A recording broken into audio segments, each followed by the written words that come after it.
Bonjour et bienvenue dans cette nouvelle vidéo de Draw My Economy. Aujourd'hui, nous allons voir comment l'État va nous déconfiner.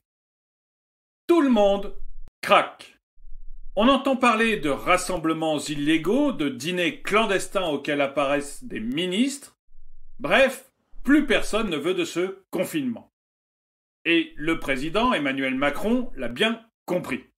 Il a donc annoncé les différentes étapes pour le déconfinement. En fait, notre déconfinement va avoir lieu en 4 étapes. La première étape a lieu le 3 mai et elle concerne principalement DIC. Je vous ai déjà parlé de Dictée sans faute, notre professeur hémophile qui est rentré dans le corps enseignant pour 2 raisons, juillet et août.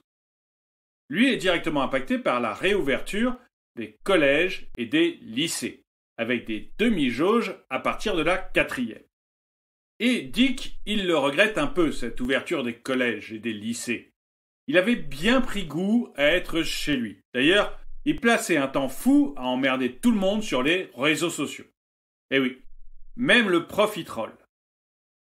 Le 3 mai, c'est donc la réouverture des collèges et des lycées, avec des demi-jauges seulement à partir de la 4e. Pour le reste, il y a la levée des restrictions des déplacements interrégionaux, mais le couvre-feu est maintenu, les commerces restent fermés et le télétravail est maintenu. Ce qui n'arrange qu'à moitié André. André s'est ouvert, c'est le patron des magasins Chaumet. Pas les bijoutiers, les boutiques de fringues. André avait milité avec une très grande partie du secteur de l'habillement pour une réouverture au plus tard le 10 mai. Pour eux, c'est un moment essentiel parce que les collections changent et qu'ils commencent à vendre les vêtements de l'été. Finalement, les magasins Chaumet, comme tous les magasins de France, ne réouvriront que le 19 mai. Chaumet le regrette un peu d'ailleurs parce qu'ils avaient des jours où ils faisaient des soldes spéciales entre le 1er et le 8 mai. C'était des jours où ils faisaient des remises exceptionnelles. Et ces jours-là, il va les reporter finalement au 24 mai. Et c'est dommage que ces fameux jours Chaumet n'aient lieu finalement que le 24 mai. Ceci dit, dans le secteur de l'habillement, les jours Chaumet n'avaient pas tellement bonne réputation. Les promos Chaumet dans l'habillement, on dit que c'est un véritable tissu de mensonges. Enfin, les magasins rouvrent le 19 mai, le couvre-feu est décalé à 21h, ce qui va permettre de pouvoir vivre un peu plus tard et aux magasins d'ouvrir un peu plus longtemps. Il va y avoir une réouverture des musées, des monuments, des cinémas, des théâtres et des salles avec public assis. On va pouvoir enfin voir un film et aller prendre une bière en terrasse après. Parce que les terrasses réouvrent aussi le 19 mai, avec un maximum de 6 personnes à une table. Et ça, c'est une super nouvelle et une première étape pour Anne-Corinne.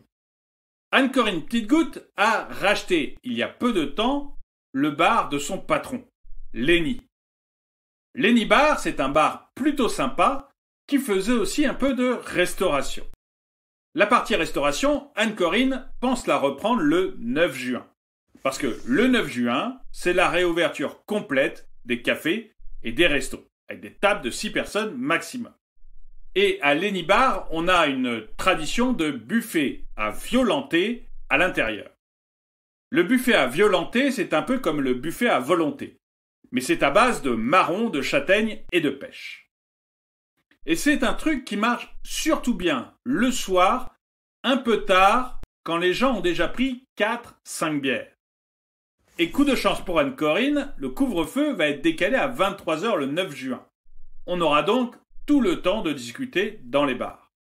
Et encore une bonne nouvelle pour elle, les touristes étrangers vont pouvoir venir profiter du Lenny Bar français que tout le monde connaît. Et cette étape du 9 juin, c'est la dernière avant la grande étape, celle du 30 juin.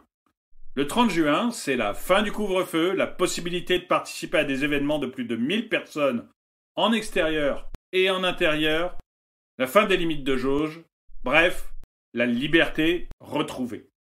Du coup, les jeunes vont pouvoir faire la fête tout l'été sur la plage. Enfin, pas ceux qui auront eu une mention passable à leur examen.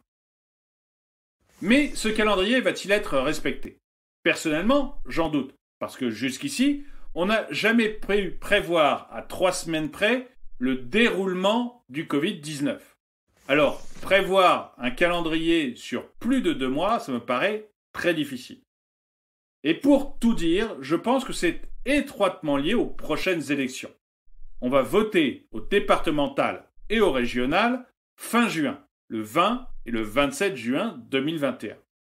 Et ces élections, ce sont des élections charnières juste avant les présidentielles.